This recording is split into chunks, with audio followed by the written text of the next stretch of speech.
Hi hello வணக்கம், welcome to travellers kitchen. இன்னைக்கு நம்ம பார்க்க போகிற டிஷ் என்ன அப்படின்னு பார்த்தீங்கன்னா புதினா ரசம் பண்ண போகிறோம். அதாவது மின்ட் ரசம். சரிங்களா? இது ஒரு ஸ்பெஷலாக வந்து ஒரு சவுத் இந்தியன் டிஷ். புதினா வந்து ரொம்ப ஹெல்த்துக்கு எப்போவுமே ரொம்ப ரொம்ப நல்லது. ஸோ அதனால அதை வச்சு ஒரு ரசம் பண்ணலாம் அப்படின்னு ரொம்ப ஆசை. இப்போ யார்கிட்ட இருமல் இருந்துச்சுன்னா இந்த ரசத்தை ஊற்றி சாப்பிடலாம். இல்லாட்டினா காய்ச்சல் இருந்தால் கூட என்ன செய்யலாம்னா அந்த ரசம் ஊற்றி சாப்பிடலாம். சரிங்களா? ஸோ இது சமைக்கிறதுக்கு முன்னாடி அதுக்கு தேவையான பொருள் என்ன அப்படின்னு நம்ம பார்த்துட்டு வந்துடலாம்.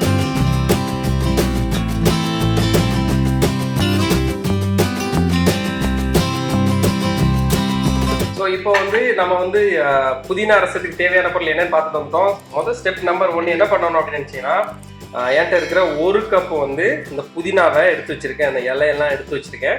அதை வந்து பவுலில் மிக்சியில் போட்டுட்டு, அதுக்கப்புறம் நீங்கள் வந்து உரப்பா வேணும் அப்படின்னு நினச்சிங்கன்னா 2 சில்லி போட்டுக்கோங்க. இப்போ என்கிட்ட இருக்கிறது வந்து நான் 1 சில்லி தான் போட போகிறேன். ஏன்னா ரொம்ப ஸ்பைசி எனக்கு பிடிக்காது. வேணும்னா நீங்கள் 2 சில்லி போடுங்க, இல்லை 3 போடுங்க. உங்களுடைய உரப்புக்கு தகுந்தாப்புல நீங்கள் போட்டுக்கோங்க. அப்புறம் நம்மகிட்ட இருக்கிற பெப்பர்ஸ், அதாவது மிளகு வந்து நம்ம வந்து ஒரு 1/4 டீஸ்பூன் அதையும் எடுத்துக்கோங்க. அப்புறம் ஜீரகத்தையும் நான் எடுத்து வச்சுருக்கேன். முழு ஜீரகம் எடுத்துக்கோங்க.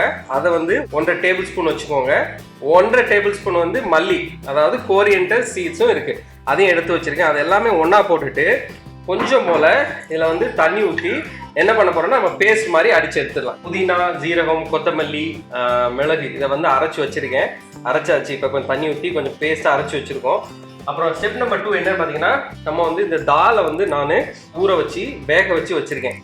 கேஸ் ஆன் பண்ணிவிட்டு வேக வச்சு வச்சுருக்கிற இந்த பருப்பை வந்து இது மாதிரி ஒரு பாட்டில், ஒரு பாத்திரத்தில் என்ன பண்ணலான்னா இதை ஆட் பண்ணிவிட்டு, பருப்பை வேக வைக்கும் போது தண்ணி இருக்கும் இல்லையா, அதை தூர ஊற்றிடாதீங்க. அதையும் நம்ம வந்து 1 கப் அதையும் சேர்த்து மிக்ஸ் பண்ணிக்கலாம். 1 கப் வந்து தண்ணியும் இதெல்லாம் ஆட் பண்ணிக்கலாம். சரிங்களா? ஸோ இது வந்து கொஞ்ச நேரம் நல்லா கொதிச்சு வரணும். ஸோ என்ன பண்ணியிருக்கேன்னா 1 கப்பு, அதாவது 100 கிராம் வந்து பருப்பை வேக வச்சு அதில் வந்து அந்த தண்ணியும் இதில் மிக்ஸ் பண்ணியிருக்கேன். நான் எக்ஸ்ட்ரா வந்து ப்ளஸ் இன்னொரு கப்பும் இதில் வந்து தண்ணி ஆட் பண்ணியிருக்கேன். சரிங்களா? இது வந்து கொஞ்ச நேரம் கொதிக்கணும். இந்த பருப்பு வந்து கொதிக்க ஆரம்பிச்சாச்சு. நான் என்ன பண்ண போகிறேன்னா, நெக்ஸ்ட் வந்து நம்மகிட்ட இருக்கிற இந்த அரைச்சி வச்சிருக்கிற இந்த புதினா பேஸ்ட்டை வந்து இதில் ஆட் பண்ணிடலாம். சரிங்களா? கொஞ்சம் ஒரு 5 நிமிஷம் வந்து ஒரு கொதிக்க விடுங்க. அப்படியே லைட்டாக புதினா ரசம் வந்து இப்படியே நல்லா திக்காக கொதிச்சுக்கிட்டு இருக்குதுங்க. புளிப்புக்காண்டி என்ன பண்ண போகிறோன்னா, நம்ம வந்து 1.5 லைமை நான் இதில் விட போகிறேன். உங்களுக்கு நிறைய புளிப்பு வேணும்னு நினச்சிங்கன்னா என்ன பண்ணுங்கன்னா, எக்ஸ்ட்ரா நீங்கள் டேஸ்ட் பண்ணி பார்த்துட்டு நீங்கள் அதை வந்து கூட்டிக்கோங்க, கம்மி பண்ணாலும் கம்மி பண்ணிக்கோங்க. சரிங்களா? 1.5 எலுமிச்சம்பழம் ஜூஸ் இதில் ஆட் பண்ணியிருக்கேன். சரிங்களா?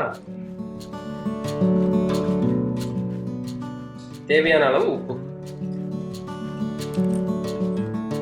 இப்போ இது கொதிச்சாச்சு. இப்போ என்ன பண்ண போகிறோன்னா, இதை தனியாக எடுத்து வச்சிடலாம். இதை வந்து இப்போ நம்ம வந்து தாளிக்க போகிறோம். நம்ம ஊர்லலாம் பார்த்தீங்கன்னா எண்ணெய் ஊற்றி தாளிப்பீங்க. நான் வந்து இங்கே என்ன பண்ண போகிறேன்னா, நம்மகிட்ட இருக்கிற கீ ஒரு 2 டேபிள் ஸ்பூன் கீ ஆட் பண்ணிக்கோங்க.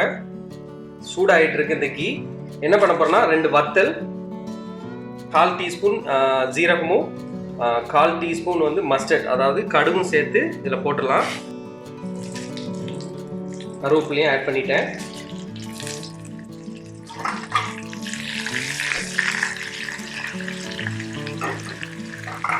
அப்புறம் என்னன்னா, என்கிட்ட இருக்கிற கொஞ்சம் இந்த பெருங்காயம் பொடி, அதையும் லைட்டாக ஆட் பண்ணிக்கோங்க.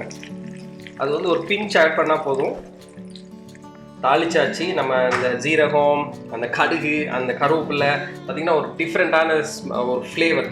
இது வந்து நம்ம ஊரில் சின்ன பிள்ளைங்களுக்குலாம் ரொம்ப நல்லதுங்க. சின்ன பிள்ளைங்களுக்குலாம் கொடுக்கலாம். ஸோ நான் இப்போ என்ன பண்ண போகிறேன்னா, இதை எடுத்து நம்ம கேஸ் ஸ்டவ்வில் வச்சுட்டு நம்ம என்ன பண்ண போகிறோன்னா, இதை வந்து ஸ்ட்ரைட்டாக இந்த இதில் ஆட் பண்ணிடலாம். சரிங்களா?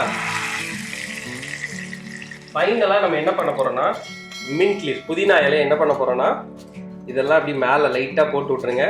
அதனுடைய தண்டு இருந்தாலும் பரவாயில்ல, ரொம்ப நல்லது. அதுக்கு ஒரு டேஸ்ட், ஒரு நல்ல ஒரு டேஸ்ட் கொடுக்கும். சரிங்களா?